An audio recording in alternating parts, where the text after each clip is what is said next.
So let's take a quick look at the newly released 70mai A200. So here's the box pack and two pictures of the front and the rear dashcam and the naming, that is a 70mai dashcam A200 set. On the lower end of the box they have provided some descriptions. It says 1080p with HDR. Following that, it also has parking surveillance, app control and dual channel recording. Similar features have been highlighted on the other side of the box. So let's quickly open up and take a look inside.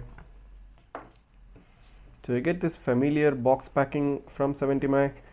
So let's open this up first. So you have this small cardboard cover wherein you will find your user manual for the A200. Following that, you get a user manual for the rear camera. So let's keep this aside. Then you have two electrostatic stickers, one for the front and another for the rear. Let's keep them aside. There's nothing else inside this cardboard wrapping. So let's take a look at the front dash camera. That is a 1080p camera with HDR. So this is the A200 dash cam. It more or less resembles the 70mai A500, I must say, in terms of its size, in terms of its form factor. It has got this screen at the back and 4 control buttons at the bottom. This is the power button, I'm guessing, and this is the LED light. So on another side you have this DC in, that is a power port. Then you have the AV in for the rear camera and you have a micro SD card slot. So this is a mounting adapter and here is the lens of the camera. And here is the rear camera of the A200. Let's see how much it rotates. Yes, it rotates 360 degrees as you can see, and it doesn't make much of a prominent clicking sound. There are a lot of ventilation holes on the back and a mounting adapter. You have this familiar 4-pin connector for the rear camera as well.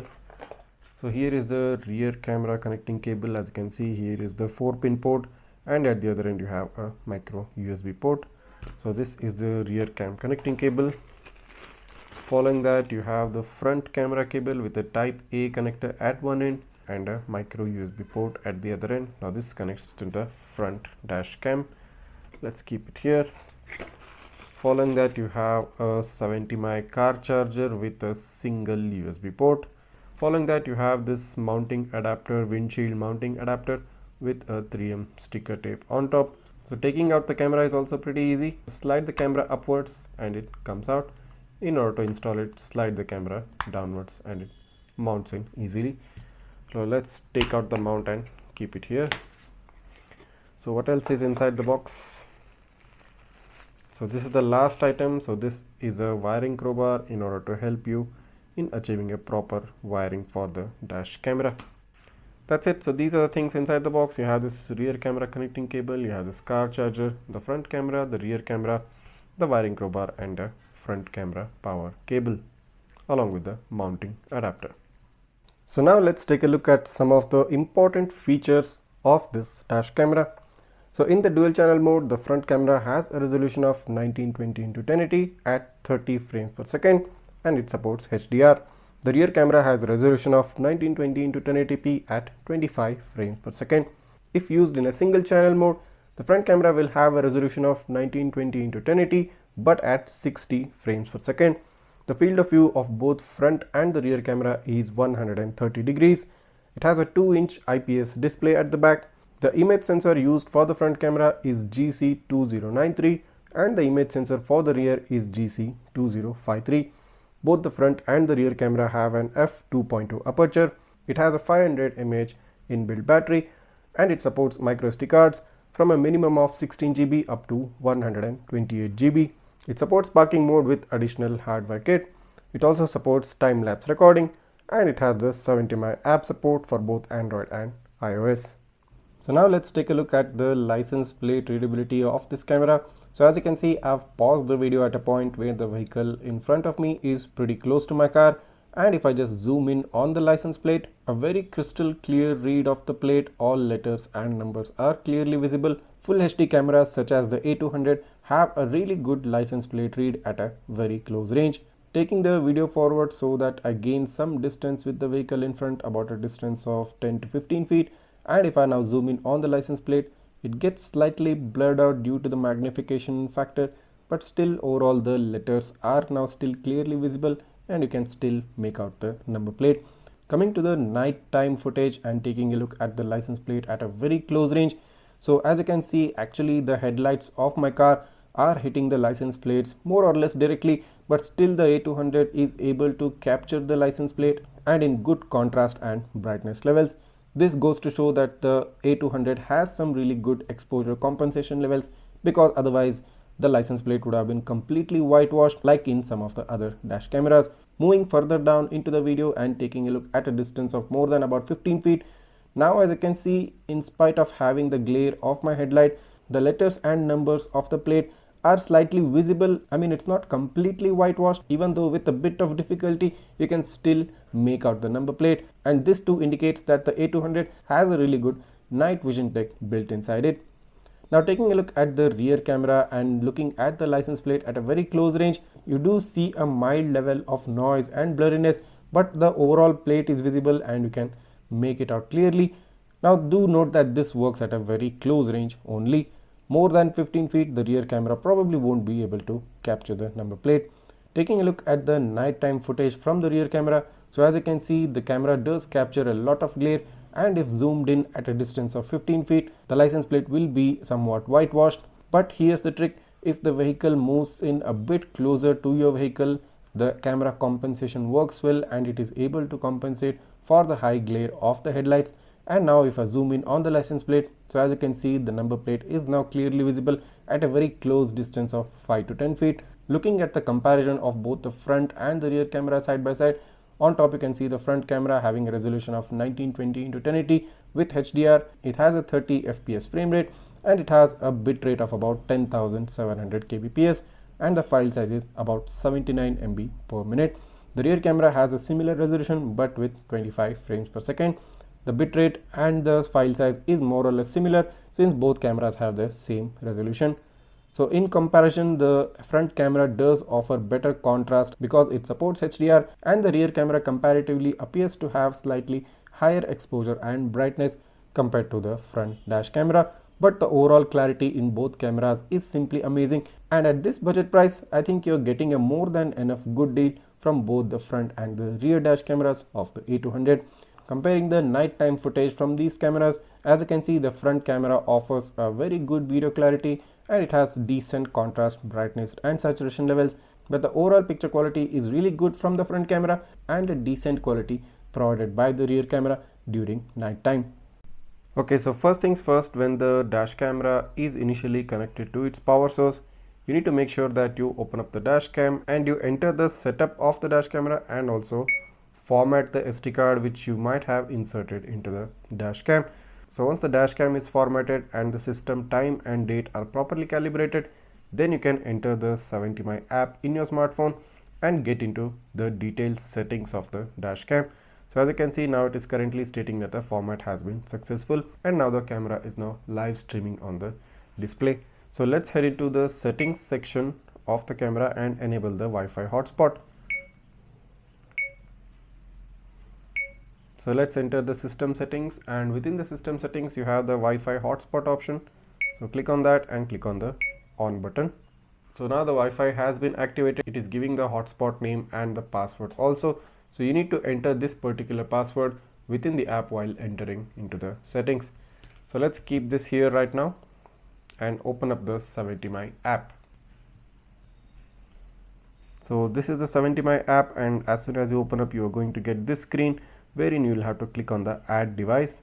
So then select the dash camera with screen option, then select the dash cam hotspot option at the bottom and click on confirm. Now your smartphone will search for the dash camera's hotspot.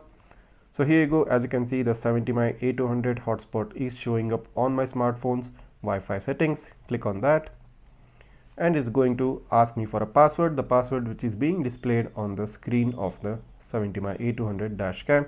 So the current password is 86814504.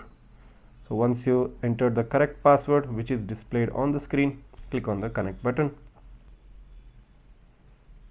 Head back onto the app. It will give you a loading screen, and now it is going to ask for confirmation please click the power button to authorize. So you need to click on the power button on the dash camera to authorize. So just click on the tick button. So now since you clicked on it, now the app is successfully connected to the dashcam, and you also get a notification on the dash camera screen that the app is connected. On the app you get a new pop-up saying the device does not support power button or voice control when 70mai app is visiting. Just click on got it. So here you go, the app is now currently live streaming. The screen is gone dark because the camera is facing downwards. So as you can see, the app is now currently streaming on my smartphone. So let's head into the settings of this dash camera and take a deep look into all the options that this dash camera provides. So first of all, you have the option of video coding. So if we click on that, it is giving two options, high compression ratio and low compression ratio. You can select this based on your requirement. Following this, you have the option of video clip duration. So if you click on that, you have the option of increasing the video recording up to 3 minutes, or you have a minimum of 1 minute. Following this, you have resistance to blink or the frequency. You can set the AC frequency at 50 Hz, 60 Hz or 55 Hz. Let's head back. Then you have the option of enabling or disabling the 70mai logo in the recorded videos, currently selected as enable. Then you have mirroring and rotation option. So in case of the rear camera, so as you can see, the rear camera is now streaming. So in this case, we can horizontally mirror the camera, or you can even rotate the camera. So this is a very good option along with the live preview given within the app. So let's just head back. Following this, you have parking security options, wherein you have collision detection, wherein the camera records videos when abnormal vibration or a collision is detected. You can set it at on after you install the hardware cable, otherwise it's not going to get activated. Let's head back. You also have the time lapse option, wherein you can enable or disable it once you have installed the hardware cable. Then you have the smart travel option, wherein you can select the emergency video recording based on the G sensor sensitivity.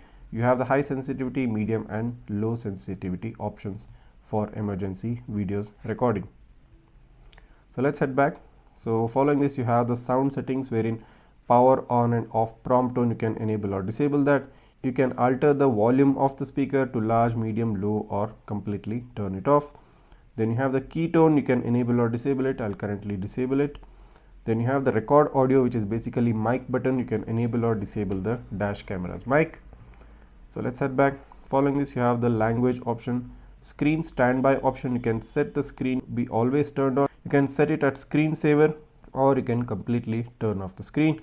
So this is also based on your requirement. Then following this, you have the auto off when no movement persists. So you can click on this. So this means when the dashcam with continuous external power supply will automatically shut down after the vehicle is stage ready for the following duration. So you can set the dash camera to shut down automatically after a set amount of time. Then you have the turn on Wi-Fi hotspot automatically after starting, off or enable. You can select this. Enabling Wi-Fi hotspot will consume more power. So currently I'll just enable it. Then you have the dashcam system time. You can click on this and sync the time from your smartphone to your dash camera. Then you have the date format, DD-MMYY or YY-MMDD. So currently I'll select DD-MMYY. Then you have the about dashcam, wherein it provides the dashcam model number and firmware version. Let's head back. Then you have the device data, wherein it gives you the option to retrieve the device log. Then following that, you have the format memory card option, wherein you can format the memory card present within the dashcam. Then lastly, you have the factory reset option, where you can set the dash camera to its original factory settings. So these are the options within the 70mai app, and interestingly, I don't see a resolution or a frame rate option within the dash camera. So let's head into the album section. So here is the album section, and herein you can see the various different categories and the timeline also of the videos recorded. So you can download videos by clicking on this button, or you can even head into the categories of the video, wherein it will show all the videos. In the main section of all videos, you have a separate folder for emergency video, parking videos, time-lapse photography and photos. So all these options are present. So there's also a switch camera button, wherein it will switch to the reverse camera and it will switch back to the main camera. So this is also an important feature. while you're monitoring your dash camera from the 70mai app. So these are all the options present within the 70mai app for the 70mai A200 dash camera. So if you can see right now, the 70mai A200 is currently recording both the front and the rear camera. So this is the upper front camera power cable and the rear camera cable is connected to the dash cam. So let's head into the settings and then enter the video settings. In the video settings, let's jump onto the resolution aspect and click on the yes button. So as you can see, you get the option of 1920 x 1080 HDR. So that's the single option present here when you use both front and the rear dash cam. There is no other separate option which you can play around with. But here's the trick. If you hold the rear camera cable and disconnect it from the dash cam, the settings menu jumps back and heads into the main page of the video settings. Now if you click on the resolution aspect, now you get two different options, 1920 x 1080 HDR, which was present previously, but a new option comes up at the top, which is 1920 x 1080 at 60 frames per second. So this is the new hidden trick of the 70mai A200. If you disable the rear dash camera, you can record a 60 fps video of 1080p resolution using only the front dash camera. So if you take the rear camera cable back again and connect it to the dash cam, the video settings again jumps back to the main page, and by selecting the resolution option, if you click on OK, following that you get again the same option which you saw previously, which is 1920 x 1080 supporting HDR. So taking a look at the side-by-side comparison, on top you find the 1080p HDR footage at 30 frames per second. Now for the sake of this video, it has been upscaled to 60 fps. It has a bitrate of about 10,800 kbps and the file size is about 70 MB per minute for the front dash camera. So in this mode, both front and rear camera can be used. At the bottom you find the 1080p 60 fps video without HDR. So this has about 18,900 kbps of bitrate and about 137 MB of file size. Now since this is a front only camera, you won't be able to use the rear camera. I mean, straight away you can make out the difference. I mean, the HDR footage tends to bring out so much more detail into the video. I mean, just look at the sky, the road, the trees, everything looks so much better in the HDR footage.